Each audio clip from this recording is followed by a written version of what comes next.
रामायण।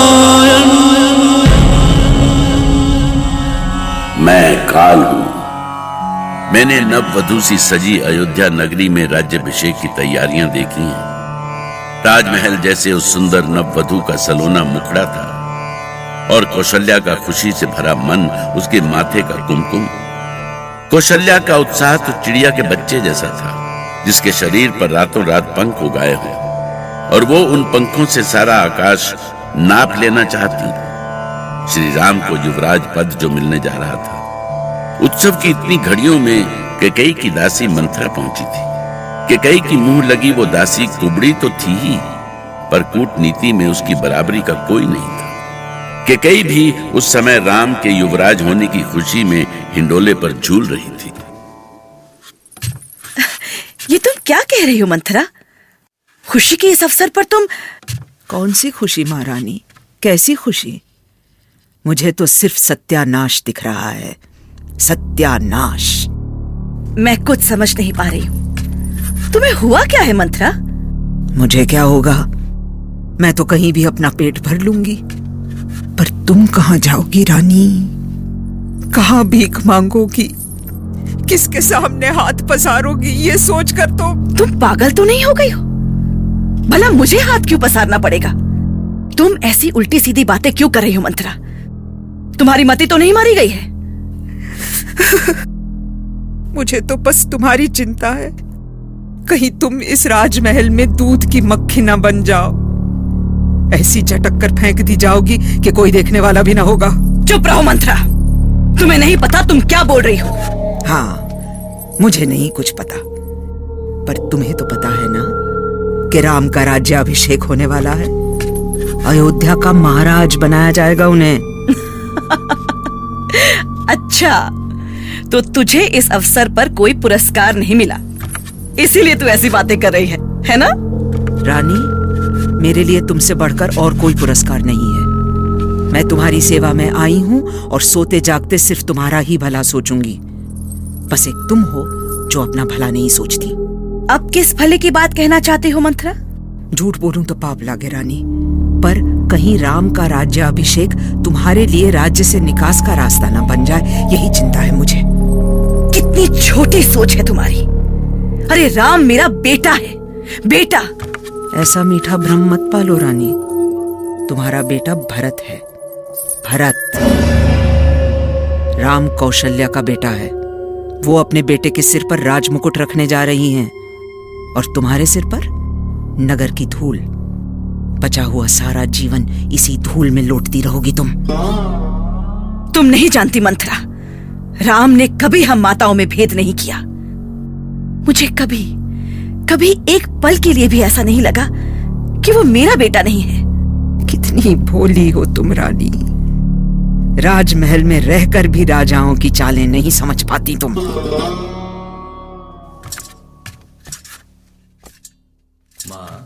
माँ, कहाँ है माँ कैकेयी? देख लिया कैसे चतुर हैं तुम्हारे प्रिय राम। राज्याभिषेक के लिए तुम्हारा आशीर्वाद लेने आए हैं। अब लगाओ उन्हें अपने कलेजे से। आप यहाँ क्यों बैठी हैं माँ? मैं कब से आपको ढूंढ रहा हूँ। सारा महल ढूंढाया मैं। भला मेरी क्या आवश्यकता पड़ गई तुम्हें? चलिए ना माँ, देखिए वहां सब आपकी प्रतीक्षा कर रहे हैं। ठीक है, तुम चलो, मैं आती हूँ। आखिर क्या सोच रही थी कैकेयी? क्या कैकेयी का मन बदल गया? क्या उन्हें अपना वही राम याद आ गया जिसे कौशल्या भी कहती थी कि तू मेरा नहीं कैकेयी का बेटा है? क्या राम के लिए उसकी ममता फिर से जग गई? और क्या मंथरा उसे अपने हाथ से निकल जाने देगी? नहीं रानी, नहीं नहीं, नहीं। भूल कर भी इस कक्ष से बाहर पैर मत रखना। वो सब तो यही चाहते हैं कि तुम उनके साथ नाचती गाती रहो और राज्याभिषेक होने तक तुम्हें अपने भरत की याद ही ना आए। वो भरत जिसे तुमने अपनी कोख से जन्म दिया और जन्म देकर भूल गई। यही चाहते हैं वो कि तुम उसे भूली रहो, बस आज भर के लिए। क्यों? उससे क्या होगा? क्यों? भरत भी तो हो सकते हैं ना युवराज। वो भी तो राजा दशरथ के पुत्र हैं। उन्हें ननिहाल से अभी तक क्यों नहीं बुलाया गया? क्या भरत की सहमति आवश्यक नहीं थी इस उत्सव के लिए? क्या उनसे नहीं पूछा जाना चाहिए था कि युवराज किसे बनाया जाए? ये तो मैंने कभी सोचा ही नहीं। कैसे सोचोगी तुम?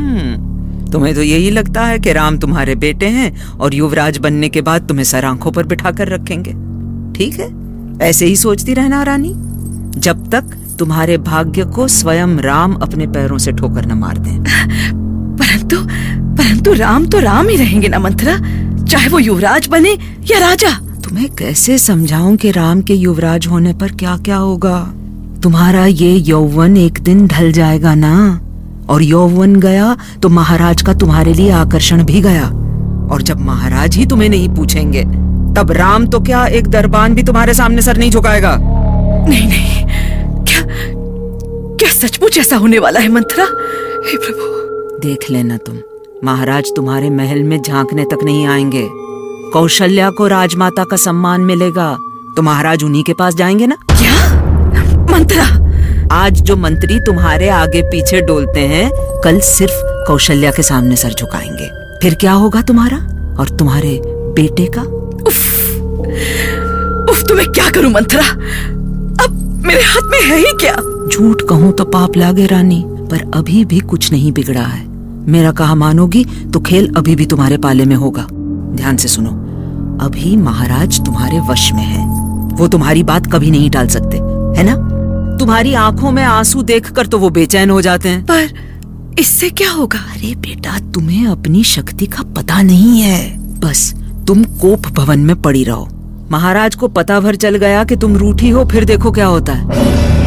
भागे भागे आएंगे वो। मंत्रा, और यदि कुछ ना हुआ तो?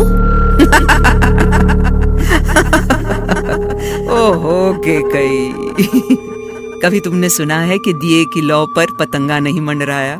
हाँ, कभी सुना है कि अग्नि में मोम नहीं पिघला? सुना है कभी? बोलो केकई, सुना है? नहीं। हाँ, तो समझ लो महाराज तुम्हें मनाने अवश्य आएंगे। वो गिड़गिड़ाएंगे तुम्हारे सामने, अपना माथा रगड़ेंगे तुम्हारे चरणों पर। जान लो, मंत्रा का मंत्र कभी खाली नहीं जाता। पर मंत्रा, यदि वो मनाने आ भी गए तो क्या कहूंगी उनसे? बस दो बातें। पहली ये कि वो भरत को युवराज बना दे, और दूसरी ये कि 14 बरस के लिए रामचंद्र को वन में भेज दे। मंत्रा! अपने सबसे प्रिय बेटे राम के साथ केकई ऐसा अन्याय कभी नहीं कर सकती। उसे मंत्रा पर ऐसा क्रोध आया कि उसे उठाकर राजमहल के बाहर फेंक गए। मंत्रा सच कहती है, मंत्रा का मंत्र कभी खाली नहीं जाता, और फिर जब स्वर्ग में बैठे सारे देवतागण स्वयं ऐसा चाहते हो तो फिर भला उसका वो मंत्र कैसे खाली जाता? बिदना की गति बिदना जाने, जीव का कौन विचार।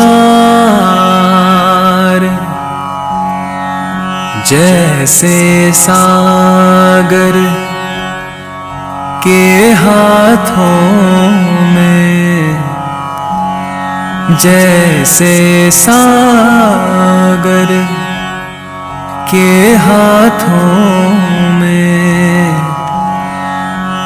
नैया बिन पतवार